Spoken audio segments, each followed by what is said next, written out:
Origins Recovery Center, Dr. John Dyben, is with us this morning. And I read a study somewhere that find 1 in 4 college students use Adderall. Dr. Dyben, welcome to you. Thank you for your time this morning. Thank you for having me. Please explain to us. I mean, I grew up in an era that you drank Coca-Colas. You did whatever, you drank coffee when you had to stay up late. There's a lot more ways that kids can accommodate themselves in staying up late, not just for exams, but going out at night on the weekends and some of the party binges that we read and talk a lot about. You're far more versed than I. I mean, help us understand how big a deal Adderall is in these kids' world. So we're talking about millions, literally somewhere between 6 and 8 million kids over the age of 12 report having used methylphenidate. These are amphetamines. So if you go back to amphetamine's been around for a long time. We talk about speed in the 60s and 70s. Well, the reality is that this is it's speed, but it's much better. It's much more powerful, and it's prescribed like candy. So you got millions of young people, both children, adolescents, young adults, who, by the way, their brains have not even yet fully developed. So this drug is being introduced into developing brains, and they are taking these drugs thinking, and by the way, the families thinking, parents thinking it's fine, it's safe, not realizing that basically what we're doing is we're putting kids on amphetamines, we're putting kids on meth. And with the college students, one of the things that happens, listen, if you take a psychostimulant, whether it's Adderall or meth or cocaine, you are going to become very, very, very focused. You're going to feel very, very focused. And what college students think is that equates to better grades.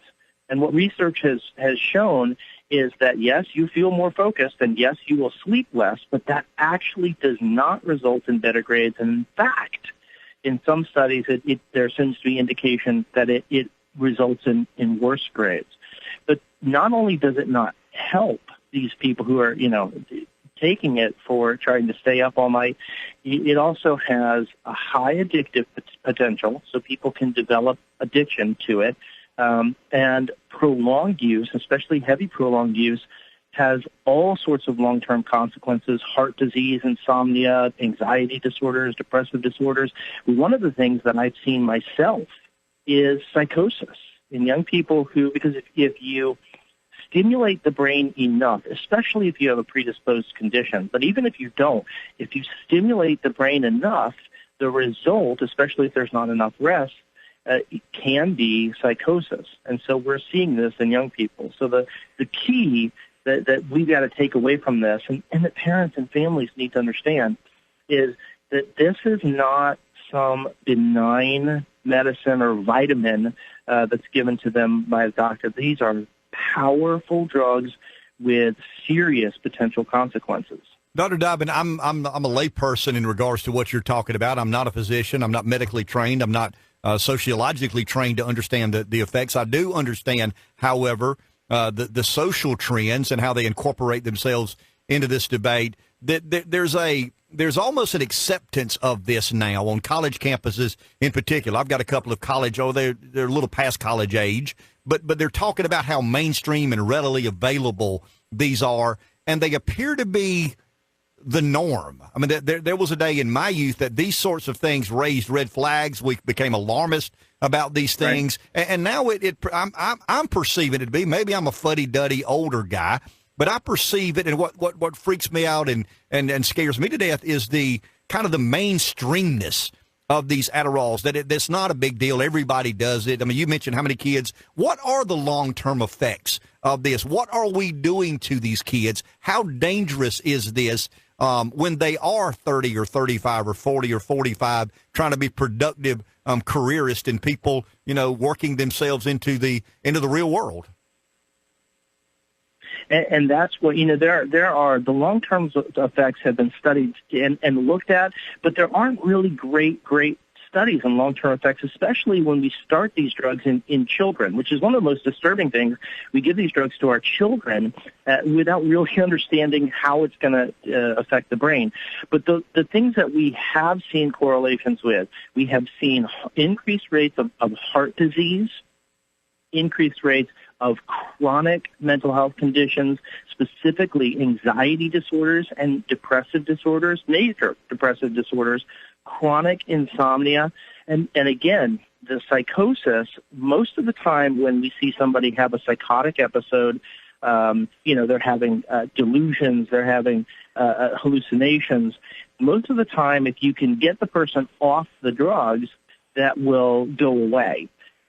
But sometimes that can actually permanently change someone's brains. And you hit on the key. I mean, it doesn't take a physician or a sociologist. You hit on the very obvious key issue, is that as a culture, we are looking at this and saying it's not an issue. But think about 15 years ago, if I stood up and said, folks, we're handing out opiates like they're candy, and this is going to start, it's going to kill more people than anything else in our country, people would have said you're crazy.